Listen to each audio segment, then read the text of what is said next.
খবর প্রচার শুরু হয়েছে বাংলাদেশের হিন্দুদের শোচনীয় অবস্থা। 1 আগস্ট কালিয়াচক ব্রেকিং নিউজ চ্যানেলের টিম আমরা গিয়েছিলাম ঘোরার উদ্দেশ্যে বাংলাদেশ ছেড়ে আসার পর খবর প্রচার শুরু হয় বাংলাদেশে হিন্দুদের প্রতি অত্যাচার নেমে এসছে। আমরা বাংলাদেশের সেই হিন্দু ভাইদের সঙ্গে লাইভ টেলিকাস্টে কথা বলার পর জানলাম যে তাদের অবস্থা কি। অতএব সমস্ত দর্শক মণ্ডলীদেরকে আমি বলতে চাইবো, সেই সব ভুয়ো তথ্য প্রচারের প্রতি সাপোর্টে একটা চড় এই খবরই যথেষ্ট। আমাদের পরিচয় একটাই, আমরা বাংলাদেশি। আমরা বাংলাদেশিতে আমরা সবাই সাথে একসাথে আমরা জীবন কাটাতে চাই। যার ঘটনা যাই ঘটুক, কিন্তু যদি নির্যাতন হয়ে যায় আমি কি থাকতে পারবো? আপনি বলেন। রাইট। সবচেয়ে বড় জিনিস আমাদের কানসার দুর্গা মন্দির, এটা আমাদের অতি পুরানা মন্দির।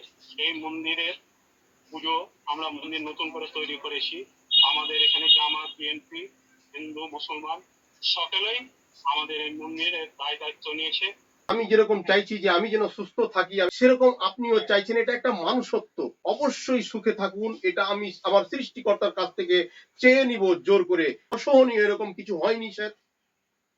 না, এখন পর্যন্ত আমাদের অসহনীয় কোনো কিছু ঘটেনি।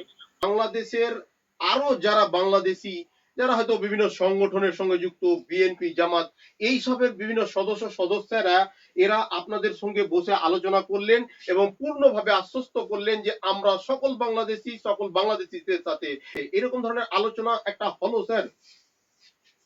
না, হয়েছে। আচ্ছা, যেটা হয়েছে মনের দিক থেকে এতটা আশ্বস্ত পেয়েছি, আমি মনে করি না যে আজকের রাতটার পর আমরা আর ভয় করে থাকবো, আমরা ভয় করে বেঁচে থাকবো। জামাতের এই যে আপনি চিনেন, একটু দেখালেন। রাইট। ও হ্যাঁ, একে আমরা বাংলাদেশে গ্রাউন্ড রিপোর্ট যখন করছিলাম তখন এই ভাইটার সঙ্গে আমরা সাক্ষাৎ হয়েছিল।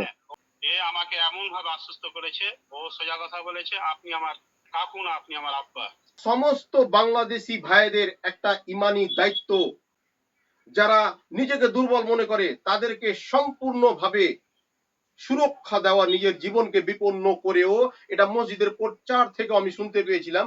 সেই প্রচারের একটা মিল আমি খুঁজে পেলাম আপনার মধ্যেই। এট লাস্ট আপনার নামটা একবার আর বললে খুব ভালো হতো। শ্রী রতন কুমার সাহা। ওই আপনি কি কোনো মন্দির কমিটির কেউ?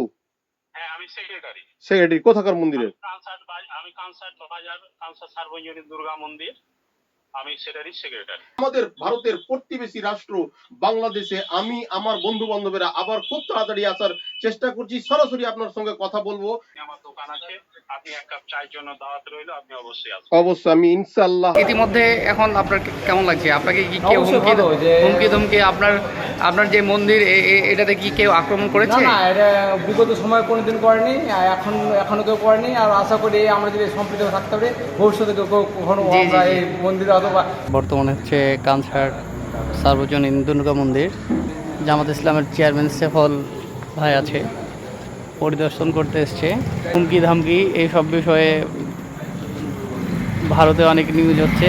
বর্তমানে আমাদের এখানে হিন্দু ভাইয়েরা অনেক ভালো আছে, তাদের প্রতি কোনো আক্রমণ বা তাদের ঘর বাড়ি ভাঙচুর এই সব কিছুর সাথে জড়িত না, তারা ভালো আছে।